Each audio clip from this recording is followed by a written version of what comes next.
सभी को नमस्कार है, सभी को अभिनंदन है। कैसे हैं सभी लोग? उम्मीद करते हैं कि आप लोग अच्छे हैं और जीवन का आनंद ले रहे हैं। मेरा नाम है विनीत और आप देख रहे हैं हमारा ये यूट्यूब चैनल, जहां पे हम आपको प्रोवाइड करते हैं एआई बेस्ड एलटीपी कैलकुलेटर से रिलेटेड वीडियो, स्टॉक मार्केट से रिलेटेड वीडियो। साथ ही साथ हम बताते हैं आपको कि एआई बेस्ड एलटीपी कैलकुलेटर और स्टॉक मार्केट का कॉम्बिनेशन बना करके एक अच्छा प्रॉफिटेबल ट्रेड कैसे करेंगे, इसके बारे में हम बात करते हैं।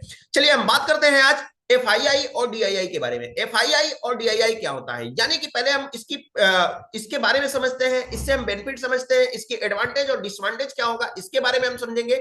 साथ ही साथ समझेंगे कि किसी कंट्री के लिए, किसी स्टॉक मार्केट में, शेयर बाजार में, किसी जो है कंट्री के लिए एफआईआई और डीआईआई का क्या रोल होता है, इस वीडियो में हम समझेंगे। लेकिन उससे भी पहले अगर आपने हमारे इस यूट्यूब चैनल को सब्सक्राइब नहीं किया है तो सब्सक्राइब कर लीजिए, बेल आइकन को प्रेस कर लीजिए। साथ ही साथ अपना वैल्यूएबल कमेंट्स लिखना तो बिल्कुल ना भूलें। एलटीपी कैलकुलेटर एक एआई बेस्ड टूल है, इसको अभी तक आपने सब्सक्राइब नहीं किया है तो सब्सक्राइब जरूर करें। चलिए, एफआईआई का मतलब होता है फॉरेन, एफ का मतलब होता है, चलिए पहले ओपन कर लेते हैं कि हम एफआईआई देखेंगे कहां से, वहां पे अगर हम समझाएंगे तो आपके लिए सही रहेगा। सबसे पहले हम यहाँ पे लिख लेते हैं F I I and DII data. ठीक है, F I I and DII data पे देख लेते हैं। एनएससी के वेबसाइट पे चलते हैं और एनएससी के वेबसाइट पे हमको मिल जाएगा। यहाँ पे मिल रहा है आपको F I I and DII. सबसे पहले यहाँ पे देखिए F I I, F P I और डी आई आई, इन तीनों के बारे में हम समझ लेते हैं कि ये होते क्या है। एफ आई आई का मतलब होता है foreign institutional investor. F P I का मतलब होता है फॉरेन पोर्टफोलियो इन्वेस्टमेंट। तीसरा होता है D I I, domestic institutional investor. यानी कि हम तीनों के बारे में समझेंगे कि ये होते क्या है। अब समस्या पहले तो एफ आई आई के लिए, अब यहां पे हम समझते हैं F I I. F I आई का मतलब क्या होता है, जैसे मान लीजिए हमारे कंट्री इंडिया, हमारे देश का नाम भारत है। अब यहाँ पे कोई एक अंग्रेज आता है तो उसको हम क्या बोलते हैं, ये फॉरनर है। कोई श्रीलंका से आया तो भी ये फॉरनर है।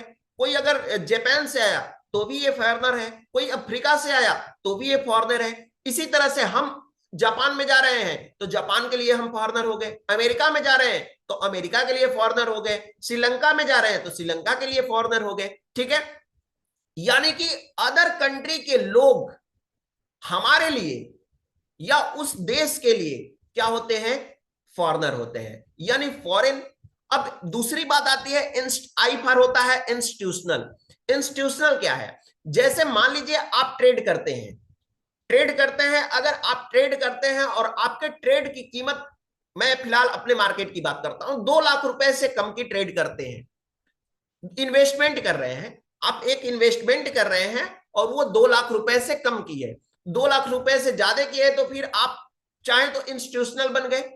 अब वो इंस्टीट्यूशनल जो है, इंस्टीट्यूशनल कौन होते हैं, जैसे मान लीजिए कि हम म्यूचुअल फंड में पैसा लगाते हैं या फिर हम एनएचआई में पैसा लगाते हैं। बल्क में जो लोग ट्रेड करते हैं, जो बहुत बड़े अमाउंट को लेकर के ट्रेड करते हैं, जैसे म्यूचुअल फंड वाले लोग जो है क्या करते हैं, एएमसी कंपनी वाले लोग हमसे पैसा, बहुत सारे इन्वेस्टर का पैसा लेकर के वो किसी कंपनी में लगाते हैं, वो क्या हो गए, उस टाइप के लोग को हम बोलते हैं इंस्टीट्यूशनल बोलते हैं। और इन्वेस्टर का मतलब क्या है, जो पैसा लगाता है वो हो गया इन्वेस्टर। यानी कि जो है भारत के बाहर से लोग इंडिया में एक बल्क अमाउंट में लेकर के आते हैं और भारत के मार्केट से पैसा कमाने की कोशिश करते हैं, या इसको बोले भारत के मार्केट में इन्वेस्ट करते हैं, उसको हम बोलते हैं एफ आई आई बोलते हैं। ठीक है, दूसरा हमारा होता है एफपीआई। अब एफपीआई का मतलब क्या होता है कि बड़े जो होता है पोर्टफोलियो से भी तो मार्केट में ट्रेड किया जाता होगा, इन्वेस्ट किया जाता होगा। अब जो पोर्टफोलियो के थ्रू इन्वेस्ट किया जाता है फॉरेन से, उसको हम क्या बोलते हैं, फॉरेन पोर्टफोलियो इन्वेस्टर। ठीक, तीसरा हमारा क्या होता है, डी आई आई। यानी कि डी आई आई का मतलब क्या होता है, डी फॉर होता है डोमेस्टिक, यानी घरेलू। ठीक है, जो घरेलू जो इंस्टीट्यूशनल होते हैं, अगर वो, यानी इंडिया का कोई एमसी कंपनी है या इंडिया का एनएचआई जैसे कंपनी, बड़ी बड़ी कंपनियां हैं जो इंडियन मार्केट में पैसा इन्वेस्ट करती हैं, इस तरह की कंपनी को हम क्या बोलते हैं, डीआईआई।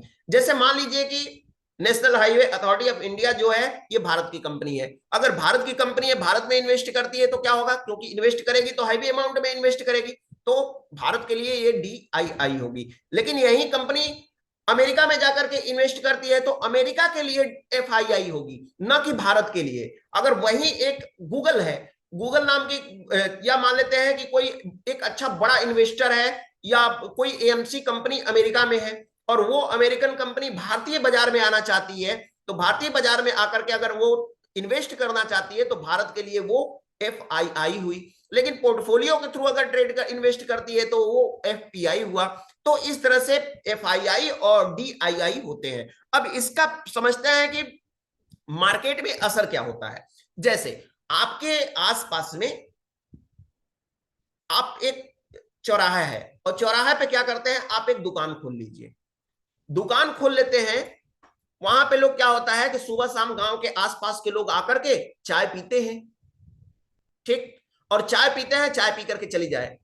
पता चलता है कि आपका जो शॉप है वो थोड़ा सा आपके गांव इलाके में है, आपके मोहल्ले में, कस्बे में है, वहां पे बहुत सारा खाली एरिया है और जो आपके आसपास के लोग हैं वहीं आते हैं, वहीं चाय वाय पी करके चले जाते हैं, तो थोड़ी सी दुकानदारी आपकी कम होगी। लेकिन पता चलता है कि एक हैवी प्लांट बन रहा है, नया एक प्रोजेक्ट आया है और जहां पे आपका शॉप है उसी के ठीक सामने एक हैवी प्लांट बन रहा है, और वो जो प्लांट बन रहा है वो तो बिना वर्करों का बनेगा नहीं, बिना स्टाफ का तो बनेगा नहीं, तो वहां पे लोग आकर के पब्लिकली रहना स्टार्ट कर देंगे, तो आपके चाय की बिक्री बढ़ जाएगी या फिर कम हो जाएगी। चाय की बिक्री अगर बढ़ी तो फिर आपका जो है जेब भरा या कम हुआ, और आपका जेब भरा तो आपका जो है परिस्थिति सुधरी या फिर बिगड़ेगी।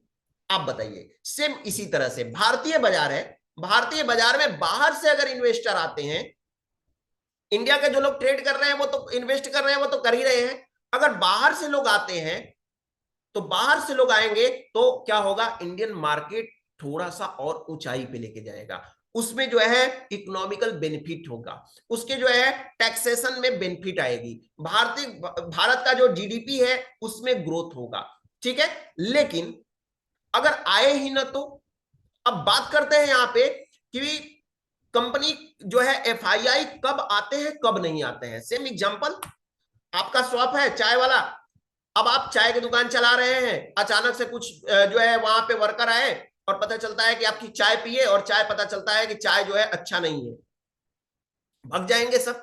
मार्केट अच्छा नहीं है, इंडिया मार्केट अच्छा नहीं है, भाग गए। लेकिन पता चलता है इंडिया में कंसिस्टेंसी है, मार्केट अच्छा है, और मार्केट अच्छा है तो उस सिचुएशन में क्या होगा, FII आएंगे, करेंगे ट्रेड करेंगे, लेकिन ऐसा थोड़ी है कि हमेशा अच्छा रहेगा। पता चला कि कोई न्यूज आ गया इंडिया में और इंडिया का मार्केट गिरने वाला है, FII क्या करेंगे, पहले फुर्सत में भागेंगे। इंडिया वाले कहां जाएंगे, इंडिया वाले तो इंडिया में ही रहेंगे, लेकिन FII वाले जो हैं वो बल्क में, अमाउंट में जो ट्रेड करते हैं वो पहले फुर्सत में इंडिया से भाग जाएंगे, और जब इंडिया से भाग जाएंगे तो यहां का क्या होगा, यहां का मार्केट नीचे गिरेगा, टूटेगा, बाजार निरंतर टूटता जाएगा, तो टूटता चला जाएगा तो भारत के लिए क्या होगा, ये ग्रोथ के लिए क्या होगा, नुकसानदायक होगा, ठीक है। तो ये होता है FII और DII के लिए। अगर करंट डेटा में आज की मैं बात करूं, जो मैं वीडियो बनाया हूं, तो यहां पे आप सिंपली देख सकते हैं, आप गूगल करिए, गूगल में FII FPI डेटा सर्च करिए, वहां पे आ जाएगा। यहां पे दिया है FII FPI and DII trading activity on NSE in capital market segment, यानी कैपिटल मार्केट सेगमेंट में NSE के सिर्फ नेशनल स्टॉक एक्सचेंज में बोल रहा है कि 23 सितंबर 2025 को टोटल जो है खरीदारी कितनी की हुई है, थोड़ी सी इसको जूम कर ले, हाँ, ये जो है खरीदारी, टोटल जो है खरीदारी DII ने मिलकर के किया है कितना का, 13,006 करोड़ रुपए। काउंट करिए कितने जीरो होते हैं, 13,006 करोड़ रुपए का खरीदारी सिर्फ इंडियन इंस्टीट्यूशनल इन्वेस्टर ने किया है, जबकि सेल कर दिए उन्होंने 10,67,000 करोड़ रुपए, 10,067 करोड़ रुपए जो है वो क्या कर दिए हैं कि सेल कर दिए। 5 रुपए आपके जेब में है, 5 रुपए आपके पापा ने दिया और उसमें से 2 रुपए खर्च कर दिए, कितना बचा, वही नेट वैल्यू, यानी मार्केट में जितना खरीदारी हुई है उससे कम की बिकवाली हुई है। इस वजह से मार्केट में आज इंडियंस का कितना रुका है, 2,939 करोड़ रुपए जो है भारतीय बाजार का रुका हुआ है, ठीक है। अब FII और FPI की बात करते हैं, तो यहां पे हम बात करते हैं 23 सितंबर 2025 की। आज जो है FII आए थे 12,074 करोड़ रुपए लेकर के इंडिया में इन्वेस्ट किए, जबकि आज जो है 15,595 करोड़ रुपए की जो है सेलिंग हो गई। यानी सेलिंग हो गई कि मतलब 12,000 रुपए लगाए और 15,000 बेच कैसे दिए भाई? अरे भाई, तो कल का भी परसों का मार्केट जो पिछले दिनों से है उस दिन भी तो इन्वेस्ट किए होंगे, ये तो डेटा आज का है ना। तो टोटल वैल्यू क्या है? यानी कि 3,000 जो खजाना में रखा हुआ रुपया था उसमें से 3,521 करोड़ रुपए जो है FII लेकर के चले गए। ठीक है, ये तो लेकर के चले गए। क्यों ऐसा हुआ इसके बारे में भी बात करेंगे। यहां पे दिया हुआ है DII, यहां पे पहले बात कर लेते हैं। FII, FPI and DII trading activity on NSE BSE, यानी जितने भी स्टॉक एक्सचेंज है, national stock exchange, Bombay stock exchange और भी जो भी स्टॉक एक्सचेंज है, उनको मिलाकर के अगर बात करते हैं तो आपको यहां पे नीचे आपको डेटा मिल जाएगा। यहां पे भी बात करते हैं तो DII की अपेक्षा DII तो रुके ही हैं, जाएंगे कहां, क्योंकि हम भारतीय हैं, हम जाएंगे कहां।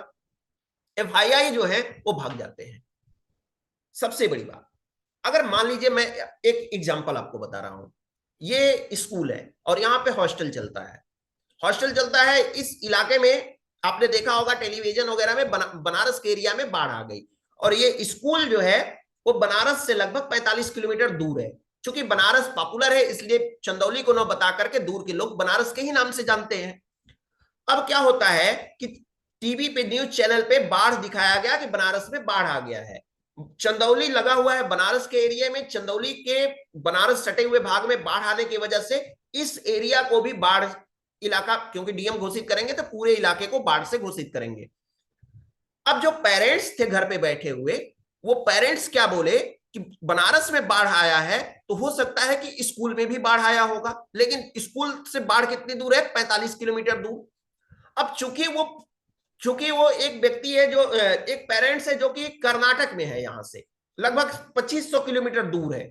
आप इमेजिन करिए कि आपका बच्चा 2500 किलोमीटर दूर है और आपको पता चलता है कि उस इलाके में बाढ़ आई है। तो 2500 किलोमीटर के लिए 45 किलोमीटर कोई बहुत बड़ी बात नहीं है। वो सोचेगा कि स्कूल की तरफ ही बाढ़ आई है, तो कॉल आना स्टार्ट हो गए कि सर वहां पे बाढ़ आई है क्या, वहां पे बाढ़ आई है क्या। इस तरह से क्या होता है कि दूर की चीजें जो होती हैं वो थोड़ी सी डरावनी हो जाती है या फिर सुहानी हो जाती हैं। थोड़ी सी चीजें होती हैं जो कि दूर के लिए डरावनी या दूर के लिए सुहावनी हो जाती हैं। यहां पे बात करते हैं FII का, इससे क्या तालमेल है।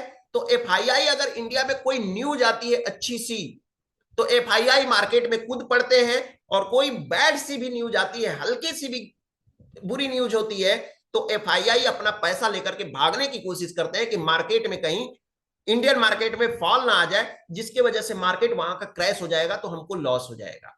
ठीक है, तो इस सिचुएशन से निपटने के लिए FII पैसे लेकर के भागते हैं। अब टाटा ट्रम्प आपको पता ही है, 21 सितंबर का वो गेम कर दिए हैं अभी H1B वीजा को लेकर के। उसके बारे में मैंने डिटेल में वीडियो बनाया है, पीछे जाकर के देख लीजिएगा। हालांकि उससे कोई खास नुकसान ही नहीं है, मार्केट अपने आप धुआंधार अपने मूड में चल रहा है, उससे कोई बेनिफिट नहीं है। मैंने A to Z उसके लिए विश्लेषण किया है। तो ये FII और DII को आप किस तरह से समझ पाए कि नहीं समझ पाए, क्या इसके लिए मुझे एक स्पेसिफिक और वीडियो चाहिए, या फिर आप समझ चुके हैं? कमेंट बॉक्स में मैसेज करके बताइए। और साथ ही साथ ये भी बताइए कि क्या H1B वीजा से रिलेटेड आपको कोई अभी भी डाउट है, तो आप कमेंट बॉक्स में मैसेज करके बता सकते हैं। फिलहाल आज के लिए इस वीडियो में इतना ही। फिर मिलते हैं हम आपसे एक नए टॉपिक के साथ, एक नए वीडियो के साथ में। तब तक के लिए आप सभी लोगों को हमारे तरफ से नमस्कार, लेकिन चैनल को लाइक और सब्सक्राइब जरूर करिएगा। धन्यवाद।